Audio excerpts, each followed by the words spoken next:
На велосипедските патеки, на тротоарите, па дури и на самите сообраќајници. Тротинети во Скопје секојдневно се движат надвор од безбедностите правила. И денеска сликата во главниот град не беше ништо поразлична, иако во собранието веќе почна процедурата за измена на законот за безбедност на сообраќајот на патиштата.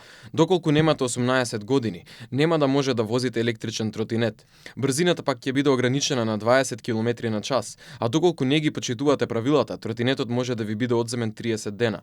Граѓаните се задоволни од најавените законски измени. Па сум за, да. Не се води ред, многу брзо се вози и гужва се прави непотребно, а и од друга страна многу сообраќајки последно време. Мислам дека е окей. Ако е тука на улица, тука до дуќан да оди да купува нешто, меѓутоа ако излезе надвор веќе, каде што има сообраќај, тоа го поддржува. Овој скопјанец интензивно користи електричен тротинет. Тој е еден од многуте жители на главниот град што одбра да користат ефтини еколошки превоз за кој е потребно минимално место на јавните површини и е лесен за управување.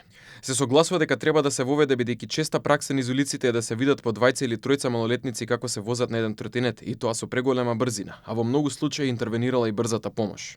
Испод 18 години нема право више да се вози. Посебно па и над 18 каси ги треба такви работи. Според статистиката на МВР, во последниве 4 месеци имало 27 тешки сообраќајки со електричен тротинет, а во последните 2 години регистрирани се вкупно 2352 несреќи, во кои учествувале мопеди, мотоцикли и електрични тротинети.